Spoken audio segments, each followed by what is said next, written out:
네, 여러분 안녕하십니까. 시각 콘텐츠 문화사 제2강 시작하겠습니다. 이번 주는 만화에 관해서 보도록 하겠습니다. 그 시각 콘텐츠 문화사에서 다뤄야 할 장르들이 몇 가지 있는데 여러분들 좋아하는 만화라는 장르부터 한번 시작해 보도록 하겠습니다. 만화는 이제 한자어죠. 한자어인데 이것이 어떻게 생겨났냐 하면 그 일본에서 이제 먼저 생겨났습니다. 어, 한자어인데 중국에서 만들어진 것 같지만 그게 아니고 이제 일본에서 먼저 생겨난 한자어고 이게 우리나라도 들어오게 되고 중국에도 들어가게 되는 한자의 본류는 중국이지만은 이 만화를 비롯해서 몇 가지 그 근대 용어들이 일본에서 만들어져 가지고 한국과 일본으로 역수입되는 그런 경우가 종종 있습니다. 이 만화라는 말은 뭐 코믹 스트립스, 영어로 코믹스, 코믹북, 카툰 이런 걸 뜻하는 건데 중국에서도 만후아라고 읽고 우리나라에서 만화, 일본에서는 망가 이렇게 읽고 있습니다. 만화의 개요를 보겠는데요. 만화 지능에 관한 법률을 보면 만화는 구획된 공간에 실물 또는 상상의 세계를 가공하여 그림 또는 그림과 문자를 표현한 저작물로서 종이 등 유형물에 그려지거나 디스크 등 디지털 매체로 남겨진 것들이 있다 했습니다. 뭐 느껴지는 바와 같이 법률적인 어떤 느낌이 확 들죠. 법률적인 용어이고요. 좀 부드럽게 그 영화 언브레이커블에서 엘리아 프라이스의 말이 있습니다. 만화란 고대 역사 전달 방법의 유일한 끈이었다. 고대 이집트인은 벽에 그림을 그렸다. 세계의 많은 나라가 지금도 그림으로 지식을 전달한다. 네. 만화에는 누군가의 느낌과 경험이 함축되어 있다. 그런데 그런 경험과 역사가 콘텐츠로 다시 태어나고 상품화되어 현재의 만화가 된 것이 아니겠는가. 이게 이제 엘리아 프라이스의 말이었습니다. 법률적인 용어하고는 설명하고는 사뭇 느낌이 다르죠. 우리는 여러 각도에서 이렇게 만화라고 하는 것을 이해해야 되겠죠. 또 프랑스에서는 제9의 예술로 만화를 이렇게 규정했는데요. 만화는 의도된 순서대로 병렬된 그림과 기타 형상들을 말한다 라고 이야기하고 있습니다. 그러면 제9의 예술이 무엇인가? 제1의 예술부터 제9의 예술까지 도대체 무엇을 이야기하는지 알아보도록 하겠습니다. 이 말은 리치오토 카니도라고 하는 이탈리아 예술 평론가가 이렇게 예술의 어떤 9가지 영역을 이야기했는데요.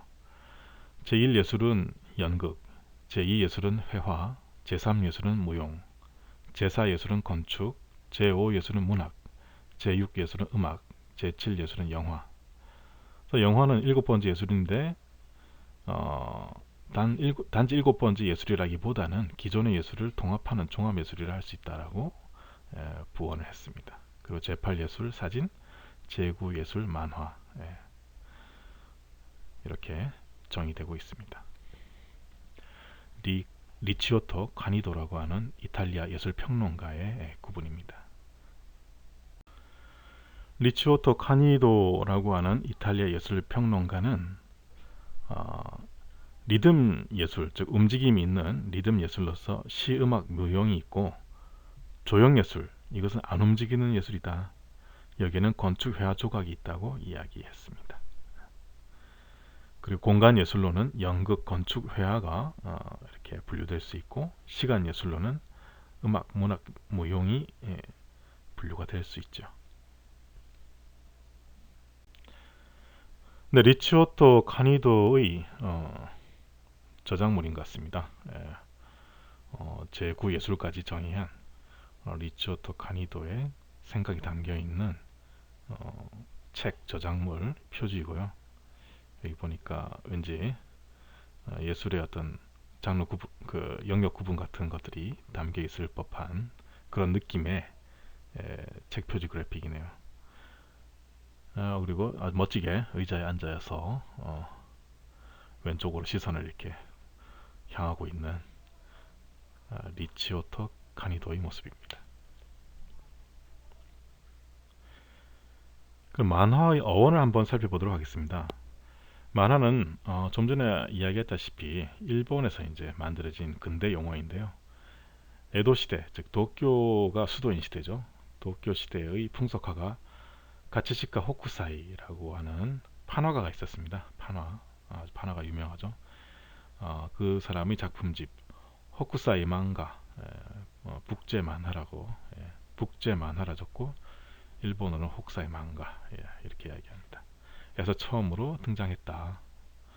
여기 만화란 말이 처음으로 사용되었다. 그리고 이 만이란 한자어의 뜻은 마음대로라는 뜻이다. 즉 만화는 특정 형식에 구애되지 않고 자유롭게 그린 그림을 말한다. 또한 일정한 형식이 없이 생각나는 대로 글을 쓴 만필과도 같은 느낌의 것이다 라는 것이죠. 한자 문화권에서 카툰, 코믹스의 번역으로 정착한 것이 만화라고 하는 용어인데요. 기타자와 라쿠텐이라든지 이마이즈미 이표 같은 일본의 근대 화가, 그러면서 만화도 그렸던 화가죠. 이 사람들이 이제 만화를 더 이제 많이 그리고 만화가로 활약을 더 많이 하면서 이분들도 이제 가츠시카 혹사이의 작품집에 사용된 만화라는 용어를 이제 자주 사용했던 것 같습니다. 그래서 일본에서 이제 만화라는 말이 카툰과 코믹스에 대응하는 한자어로 정착을 하고 이것이 한국과 중국으로 역수출되는 그런 현상이 있었던 것 같습니다. 네, 가츠시카 혹사이의 작품이네요.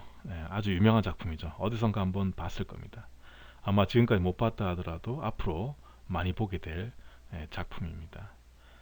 판화집에 있는 그렇죠? 호가쿠 36경 36개의 그 풍경이 있는 판화 작품집이죠. 거기에서도 가장 대표적인 동서양에 아주 많이 알려져 있는 작품입니다. 배를 타고 가는 이제 사람들의 모습이 보이고 파도가 거세니까 굉장히 두려워서 벌벌 떨고 있는데 정말 집체가 산더미 같은 파도가 저렇게 밀려오고 저 멀리는 후지산이 보이는 그런 작품입니다.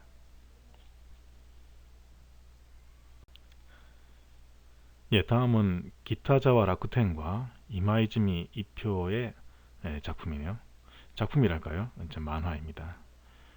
기타자와 라쿠텐은 이제 칸만화 형식으로 그림을 그렸고 이마이즈미 이표는 칸이 없이 그림을 그렸습니다.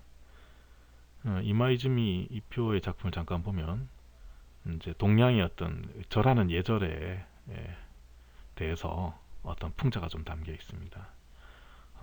서로 만나가지고 인사를 하는 모습이 제일 위에 있고요. 그 밑에 보니까 한 사람이 고개를 들려 그러는데 상대방이 계속 그 인사를 하고 있으니까 다시 고개를 숙이고 계속 인사를 하는데 그러자 맞은편 사람이 일어나려 그러니까 몸을 이렇게 세우려 그러니까 상대방이 또 인사를 하고 있어서 계속 인사를 하고 마는 그러다 또 맞은편에 있는 사람이 아직도 나한테 절을 하고 있나 하고 굉장히 그 당황스러워하는 예절을 잘 갖추는 일본인들의 어떤 그 상황을 풍자한 것이죠. 예절을 갖추는 건 좋은데 이런 근대에 빠르게 변하는 근대라고 하는 시대에 계속 이러고 있을 것인가 라고 하는 풍자가 담겨 있습니다. 네, 그러면 만화의 형식을 보도록 하겠습니다. 스타일이라 그러죠. 형식은 영어로 스타일인데 이것은 이제 양식이라고도 이야기합니다. 일반적으로 그 만화는 가장과 생략을 주로 사용해서 표현하는 이야기가 있는 그림입니다. 그렇게 이제 형식을 정의하죠. 그림을 놓아 하나의 커다란 이야기를 구성하여 표현하는 형식으로서 앞에 것 표현하는 이야기가 있는 그림 이것은 카툰에 해당하고 뒤에 것 그림을 늘어놓아서 하나의 커다란 이야기를 구성하는 표현 형식은 코믹 스트립스에 해당한다라고 이제 정의를 하고 있습니다. 그런데 오늘날 만화라고 하면 후자의 비중을 더 두는데 만화라고 하는 개념 자체를 그림을 그려서 소설을 쓰는 것이라고 보기 때문이다. 예. 계속해서 만화의 형식 보겠는데요. 만화는 애니메이션과는 구분되는 장르이다. 기반이 되는 그림의 기법은 유사하지만 애니메이션과는 별개의 장르로 볼 수 있다. 그런데 국내 대학에서는 두 전공을 같은 학부에서 교육하기도 한다. 예, 우리 경주대학교 디자인 애니메이션 학부도 그렇죠. 또한 만화는 일러스트와 구분되는 장르이다. 만화의 기법을 응용한 그림을 그려놓고 만화를 그렸다고 하는 경우가 있지만 만화의 기법을 응용한 그림을 그려놓고 만화를 그렸다고 하는 경우도 있지만 이것은 대부분 일러스트레이션인 경우가 많다. 그래서 일러스트레이션과도 구분된다. 그렇다면 만화만의 어떤 표현 양식의 특징이 있는가? 있다. 무엇인가? 말풍선, 칸만화의 칸, 효과선, 효과음, 의성, 의태 같은 거겠죠. 이런 것들이 이제 만화의 표현 양식의 특징이고 다른 데서는 좀 찾아보기 어려운 일러스트레이션이나 애니메이션과 구분되는 것이다. 말풍선은 어느 지역 만화인지 알 수 있게 해주는 실마리가 되기도 한다. 대체로 일본은 세로쓰기 방식을 써왔기에 만화에 세로 말풍선이 많다. 다른 나라는 글씨를 가로로 쓰기 때문에 말풍선이 가로로 되는 경우가 많고 길게 쓰여지기도 한다.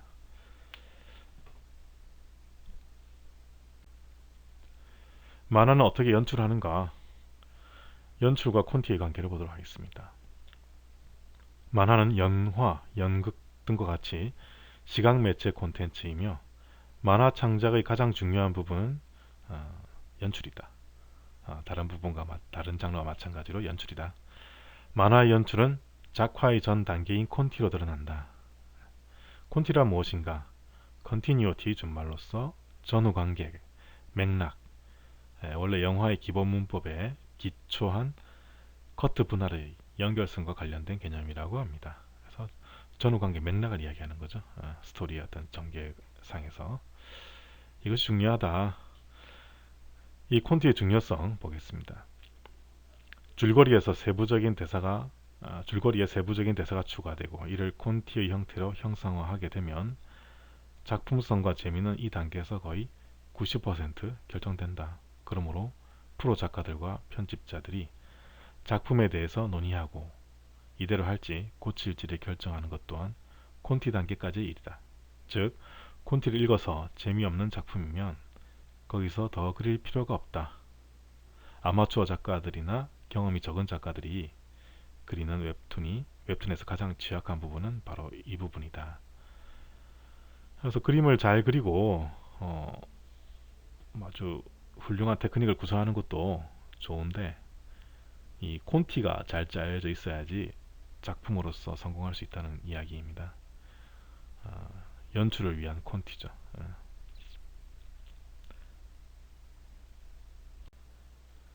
자, 그러면 콘티와 스토리보드의 관계를 보겠습니다. 콘티는 스토리보드를 포괄하는 비슷한 개념으로 볼 수 있다. 하지만 용도가 구분이 된다. 콘티란 제작자, 연출가 용어를 말하고 어떻게 제작할까를 계획하는 것을 말한다. 원래 감독과 스텝을 위한 작화 및 연출 관련 시나리오를 의미하는 것이었다. 콘티에서는 시점 또는 카메라의 앵글, 사운드, 연출 의도 등을 이렇게 메모도 하고 나타낸다. 그렇죠? 그림으로 나타내고 메모도 한다.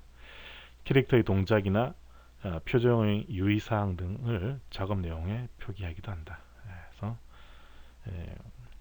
콘티라고 하는 것은 어떤 그 스토리가 어떻게 전개되는지 그것을 이제 시각적으로 나타내고 하는 것인데 이것은 제작자를 위한 것이라는 거죠. 그럼 제작자를 위한 것 외에는 무엇이 있는가? 브리핑을 위한 것, 즉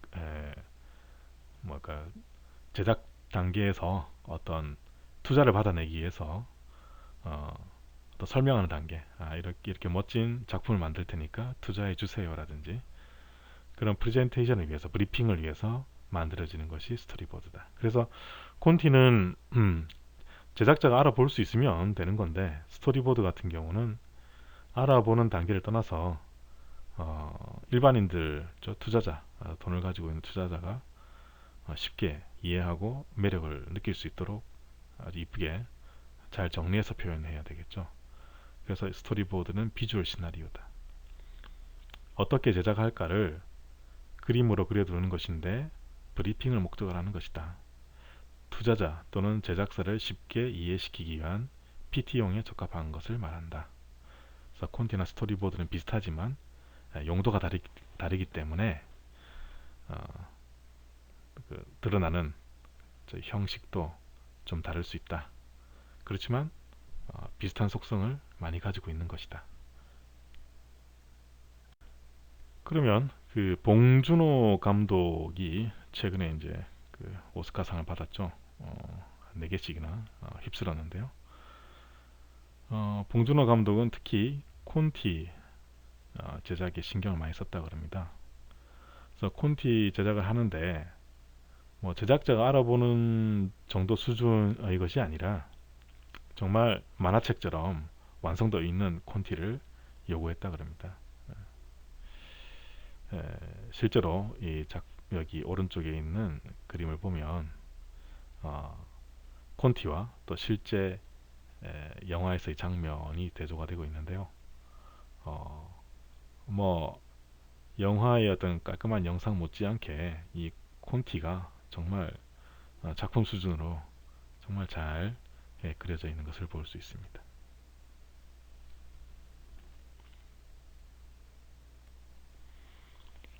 만화와 현대 영화의 관계는 매우 밀접하다. 그래서 현대적인 의미의 만화는 카툰보다는 코믹 스트립스에 가깝다고 볼 수 있다. 좀 전에 이야기했었죠. 그래서 이제 이 콘티라고 하는 것이 어떻게 보면 칸 만화처럼 이렇게 보이는데, 칸이라고 하는 것은 이제 그 스크린의 어떤 가로세로 비율을 말하는 거죠. 스크린 가로세로 비율에 맞춰져서 그려진 칸만화 같은 느낌의 콘티입니다. 그래서 실제로 그 영화 중에는 보면 만화가 원작인 경우가 많고, 만화로 히트를 쳤던 것이 또 영화로 나와서 또 인기를 끌고 하는 그런 경우를 많이 볼 수 있습니다. 만화의 연출과 작화를 보겠습니다. 작화는 그림을 그리는 거 말하죠. 대부분의 우리 학생들은 만화가 그러면 이제 작화를 먼저 생각하죠. 그림을 열심히 그리는 거. 근데 만화 연출 두 계층을 보도록 하겠습니다. 만화 연출하는 방식은 칸과 칸을 어떻게 엮어갈 것인가. 즉, 한 칸 안에서 어떤 스토리가 이루어지고 그 다음 칸에서 또 다른 스토리가 이루어지는데 그것을 어떻게 엮어서 갈 것인가. 그 연출을 말하는 것이고, 두 번째 그 층이라고 하는 것은 한 칸 안의 개별적인 장면을 어떻게 구성할 것인가는 연출. 이 두 가지 연출을 만화에서 생각해야 된다. 지면의 모양에 맞게 여러 개의 칸과 칸을 엮는 연출은 전통적인 출판 만화에서 매우 중요하며 작가에 따라 스타일과 실력 차이가 매우 크게 드러난다. 작화라고 하는 것은 계속 작품을 하면서 발전되는 경우가 많지만 칸 구성에 관한 부분은 아무리 경력이 쌓여도 좀처럼 개선되지 않는 작가들이 많다. 그림은 계속 그리다 보면 실력이 늘어서 점점 잘 그려지지만 어떻게 연출을 할 것인가 하는 부분에 대해서, 즉 칸을 어떻게 엮을 것인가, 그 한 칸 안에서 어떻게 조형적인 요소를 배치할 것인가, 이런 것들에 대한 어떤 감각은 쉽게 늘지 않는 것 같다. 이 부분이 참 중요하다. 그런 거죠. 작화가 아무리 뛰어난 만화가조차도 좋은 스토리와 연출력이 받쳐주지 않으면 독자들로부터 지속적인 호평을 받기 어렵다. 선이나 재색 등 작화 방식에 여러 시도를 하는 실험적인 만화 또는 성인 만화 같은 경우도 작화 실력이 차지하는 비중은 크다 하지만 인상적인 그림만으로 독자의 시선을 끈다는 것은 잠깐일 뿐이다.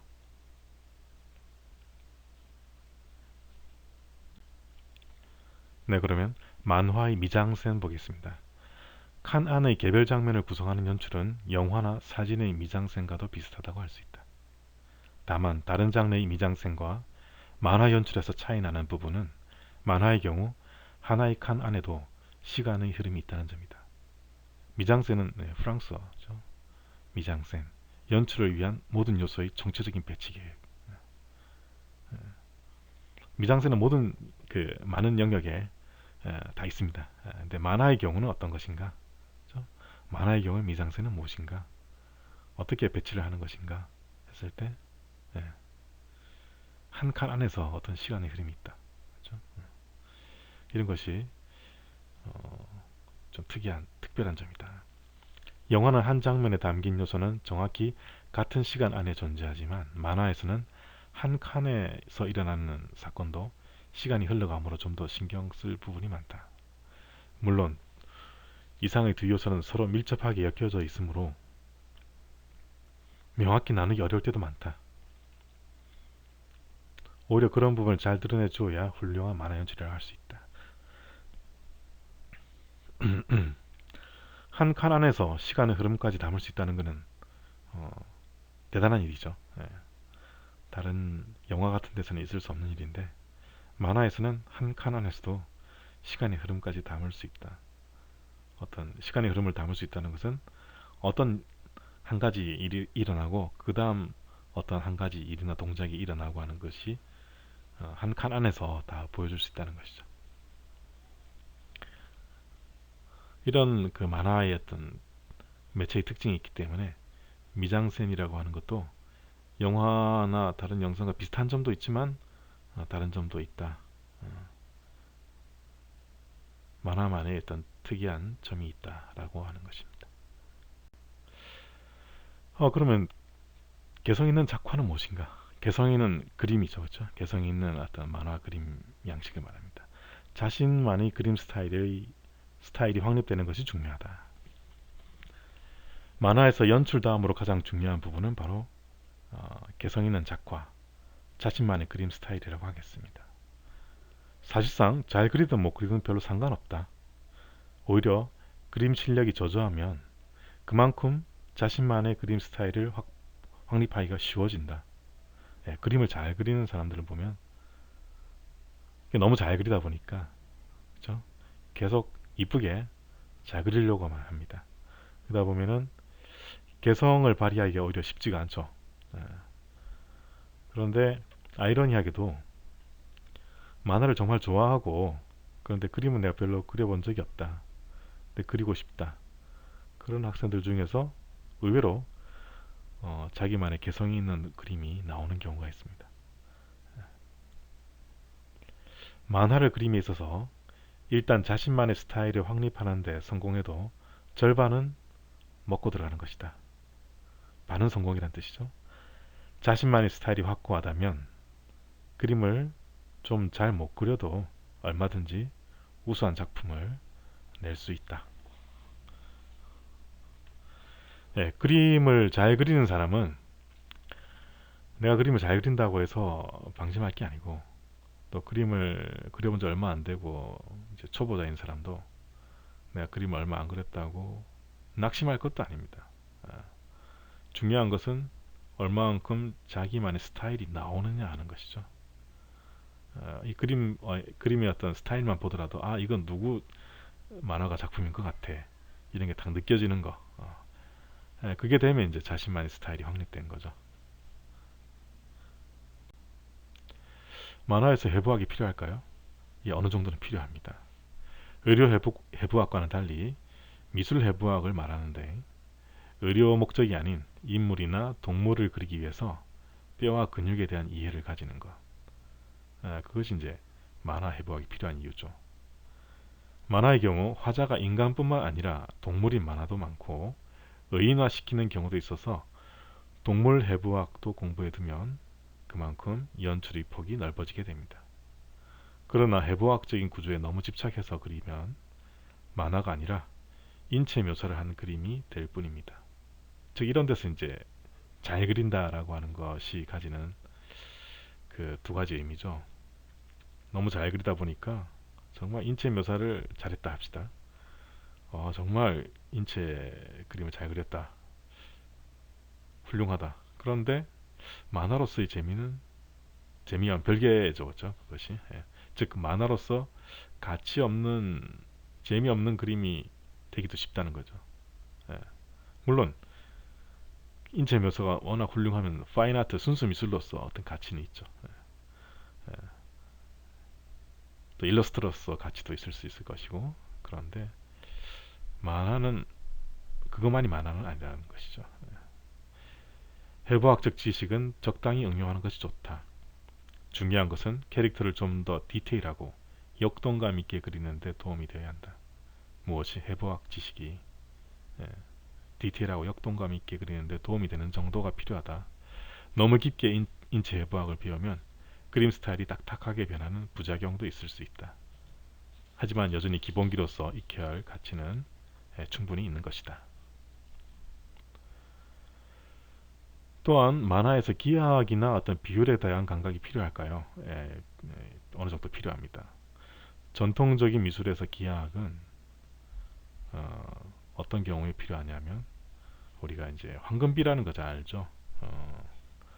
그리스 시대에 어떤 스케일에 있어서 크기에 있어서 어떤 황금 가장 사람들이 어, 안정돼 보이고 안정되다고 느끼고 지루함을 느끼지 않는 그런 비율이 있습니다. 그 황금비라 그러는데 대표적인 것이 이제 우리도 지금 쓰고 있는 TV 모니터의 가로 세로 비율, 그 다음에 여러분들이 사용하는 노트 A4 용지의 가로 세로 비율, 이것은 황금비로 만들어져 있습니다. 왜 종이가 이런 모양일까? 왜 모니터가 저런 모양일까? 예, 그리스 시대 때부터 이어져 내려오는 황금비의 법칙이 지금도 활용되고 있는 것이죠. 뭐 그런 단순한 것뿐만 아니라 만화를 그리다 보면 여러 가지 상황들이 나오죠. 그런 상황에서 어떻게 하면 한 칸 한 칸을 이렇게 이쁘게 뭐 이쁘게라 할까요? 할까요? 어떤 디자인을 해서 이제 어, 의사 전달을 하고 조형적으로 안정돼 보일까라고 하는 문제에 부딪히게 됩니다. 그런 의미에서 이제 기하학과 비율적인 감각이 만화가에 필요하다라고 하는 것이죠. 만화에서는 그림 그 자체 외에도 말풍선, 서체, 이펙트, 컷 연출, 페이지 레이아웃 등을 복합적으로 고려하게 됩니다. 그래서 이런 복합적인 것을 고려해서 그 개별 요소들 간의 비율적인 아름다움을 고려해서 이제 그림을 그리기 때문에 이런 기하학적인 요소까지 고려한다는 것은 디자인에 가깝다, 시각 디자인에 가깝다고 볼 수 있겠습니다. 그러니까 이제 만화가는 어떤 내용을 전달하는 어떤 방식, 일단 스토리가 있어야 될 것이고, 그렇죠? 그 다음에 그 스토리 어떻게 전달할 것인가, 연출이 있어야 될 것이고, 그렇죠? 연출함에 있어서 하나하나의 칸을 어떤 식으로 마무리를 해서 조형적으로 완성도 있게 보여줄 것인가, 디자인이 필요한 것이죠. 좀 복합적인 어떤 능력을 요구하는 것입니다. 실사풍의 그림이나 미술적인 그림을 선호하는 만화의 경우는 만화적인 연출 방식보다는 일러스트풍에 가까운 그림을 한 장 한 장 편집, 배치하여 만화로 만들었기 때문에 미술 기하학적인 요소가 빠져버린다면 퀄리티 하락의 문제로 이어질 수 있다. 현대에도 그러한 구조나 연출 방식을 지닌 만화, 예를 들어 마블 코믹스 같은 것들은 일러스트 수준에 가까운 만화라고 볼 수 있다. 이런 만화들은 더 철저하게 구도라든지 배치라든지 이런 것들을 신경 쓰게 되죠. 하지만 우리가 대체로 그림을 배우기 시작하게 되면 어느 정도 구도나 비율을 배우고 어떤 배치가 좋은지 뭐 은연중에 습득을 해가기 때문에 따로 미술 기하학이라고 할 정도의 교육을 받을 이유는 별로 없을 것 같다. 뭐 공부를 하면 좋지만 또 이미 이제 자기도 모르게 배워왔기 때문에 특별히 교육받지 않아도 될 사람도 있다. 교육이 필요하지 않은 사람도 있다. 그런 정도로 이해하면 되겠습니다. 네, 좀 전에 이야기했던 그 마블 코믹스 나오네요, 그렇죠? 캡틴 마블 해서 The Life of 캡틴 마블 해서 옆에 이제 여성 주인공이 허공에서 이렇게 활기차게 즐겁게 걸어가는 모습입니다. 이 그림을 보면 어딘가 모르게 화면이 잘 짜여져 있죠. 타이틀의 위치라든지 주인공의 위치라든지 배경의 어떤 그 공간 분할이라든지 이런 것들이 굉장히 잘 짜여져 있는 구도 감각이 있는 일러스트에 가까운 만화죠. 만화가의 체력과 건강. 감각이 쉬운데 우리가 한번 보고 가겠습니다. 취미 만화가와 프로 만화가의 차이점 무엇일까? 공부를 하거나 개인적인 취미로 만화를 그리는 경우 몸을 챙길 시간적 여력이 있는 편이다. 하지만 돈을 받고 일을 하는 프로의 경우는 좀 다르다. 직업의 특성상 하루 10시간 이상 작업을 하는 경우가 많다. 생각대로 그리고자 하는 대로 바로바로 그려지면 그나마 괜찮은데 너무나 바쁜 상황에 그림도 잘 안 풀리게 되면 밤을 새고 2, 3일 동안 잠을 제대로 못 자고 지치게 된다. 생활 리듬이 망가지고 건강 상태가 쉽게 악화되어진다.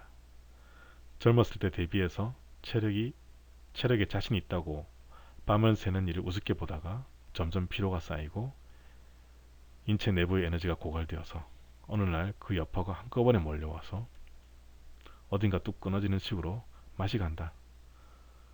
그러면 잘 나가던 만화 연재가 중단되기도 한다. 그래서 프로 만화가가 되기 위해서는 철저한 자기 관리가 필요하다.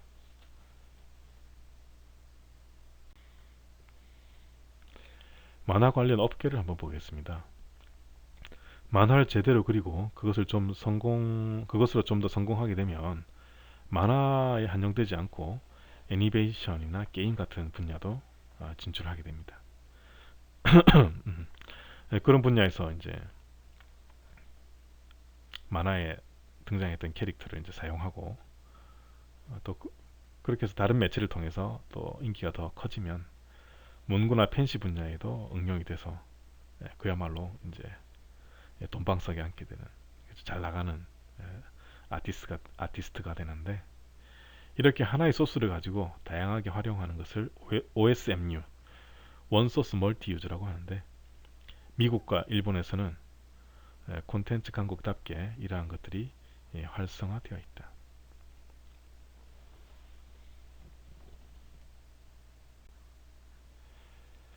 만화를 제작함에 있어서 그 시작이 되는 것은 스토리텔링입니다. 모든 시작은 스토리텔링이다. 만화 제작에서 가장 선결되어야 할 부분이다. 그러면 스토리텔링을 잘하기 위해서는 어떻게 해야 되는가? 좋은 스토리를 많이 접해야 됩니다. 인풋이 좋아야 아웃풋이 좋은 거죠. 여러분들이 좋은 영화, 좋은 소설, 좋은 만화 등 장르를 가리지 않고 뛰어난 어떤 그 작품들을 많이 접해야 됩니다.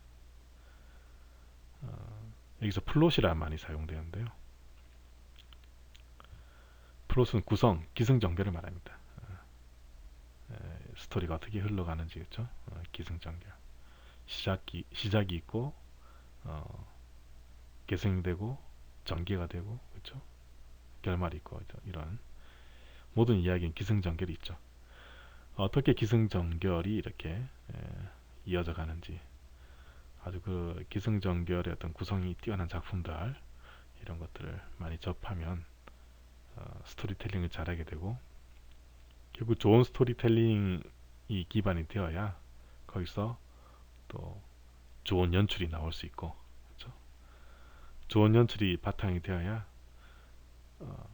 그림 실력을 마음껏 발휘해서 좋은 작품으로 안착이 될 수 있는 것입니다. 소설과 영화의 경우는 만화와는 연출 기법이 다르기 때문에 무조건 모방하는 것도 곤란하지만 인물, 주제, 배경 등의 요소로 스토리를 풀어나간다는 기본적인 전제는 동일하기 때문에 다른 장르의 작품들도 좋은 플롯을 경험하기 위해서 많이 접하는 것이 좋다. 네, 스토리텔링에 대해서 조금 더 알아보겠습니다. 스토리가 무엇이라는 내용을 나타낸다면 텔링은 어떻게라는 형식을 나타낸다. 즉 스토리는 내용이고 텔링은 형식이다.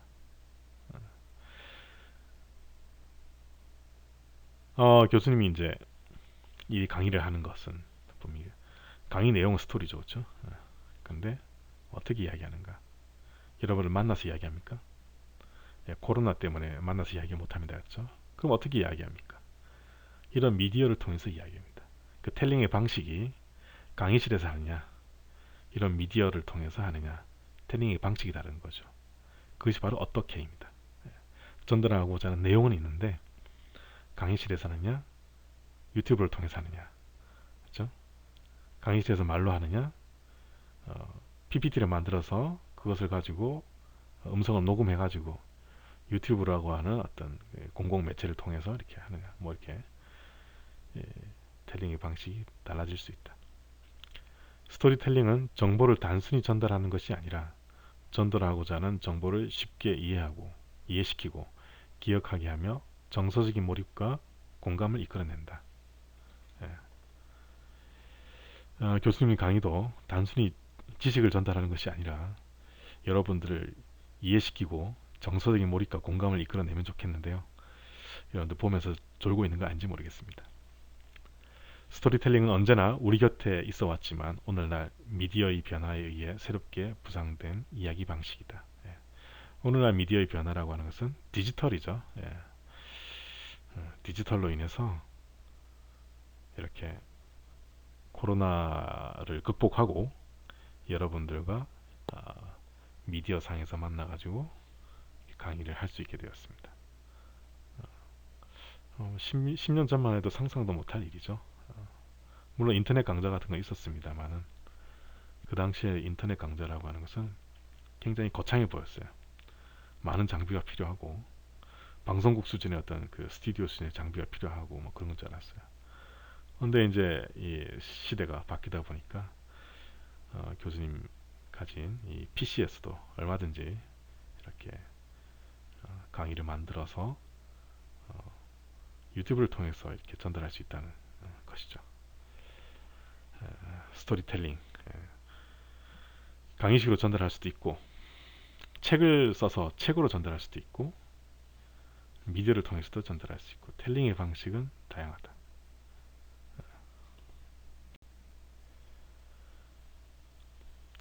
우리는 이제 좋은 스토리텔링을 하기 위해서 많이 노력해야 될 것입니다. 그런데 나쁜 작품을 보는 것도 의외로 도움이 되는 경우가 있습니다. 예를 들어서 작품에서 절대 하면 안 되는 것이 무엇인지 알아둘 수 있기 때문입니다. 이러한 작품 같은 경우는 즐기기보다는 왜 안 되는지, 왜 실패한 것인지 분석하는 마음으로 감상하는 자세가 필요합니다. 너무 빠져들어가지고 하면 안 되겠죠.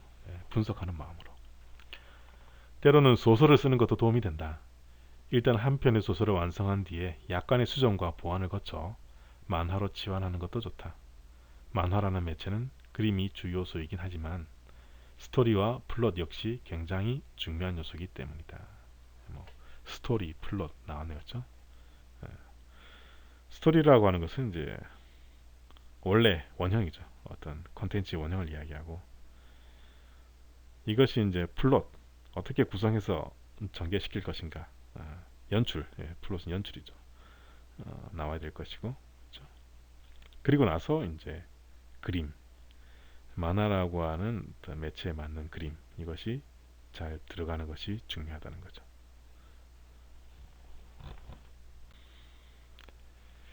만화 제작이라고 하는 것을 만화가 혼자서 모든 걸 다 하는 건 줄 알았는데 이 산업 시대가 되다 보니까 좋은 만화를 만들어서 그걸로 이제 수익을 올리려고 하는 그런 이제 사업적인 어떤 차원에서 볼 때 분업이 이제 이루어지기도 합니다.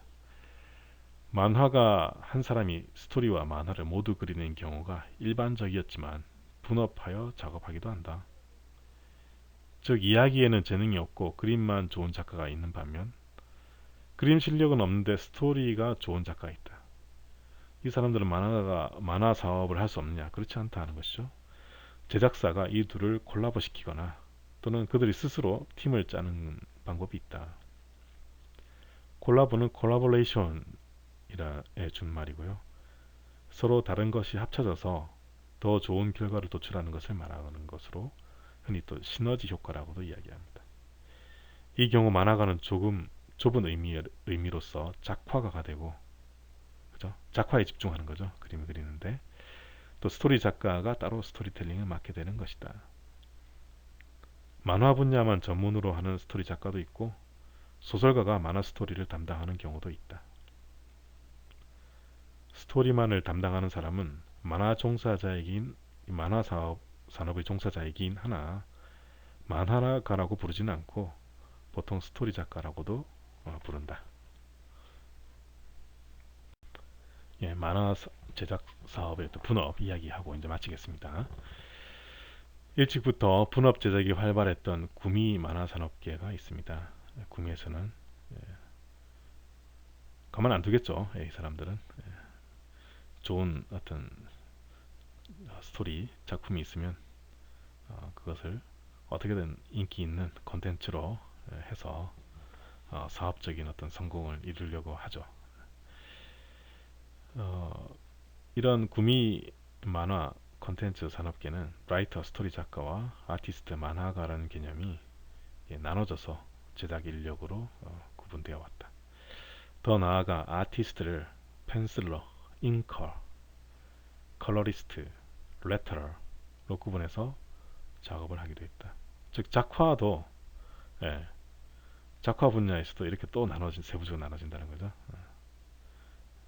연필로 초안을 그리는 사람, 잉크로 윤곽선을 완성시키는 사람, 그 윤곽선 안에 컬러, 채색을 하는 사람, 그 다음에 레터러,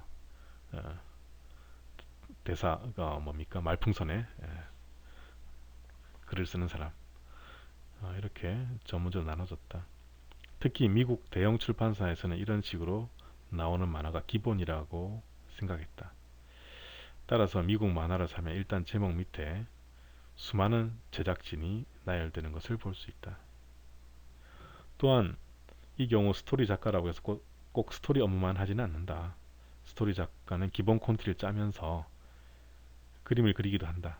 경우에 따라서는 그림의 많은 부분에 간섭하기도 하는데 좋은 작품을 만들기 위해서 간섭하는 거죠. 그런데 이 경우 시너지 효과가 나야 되는데 거꾸로 작화가 충돌하는 경우도 발생하기 때문에 주의해야 된다. 이상 이번 주 시각 컨텐츠 문화사 강의를 만화 이야기를 보면서 진행했고요. 여러분들 전공 활동을 하는데 앞으로 전공 교육을 받는데 많은 도움이 되길 바랍니다. 네, 시각 콘텐츠 문화사 제2강 만화를 중심으로 살펴봤는데요. 이번 주 강의를 마치겠습니다. 수고하셨습니다.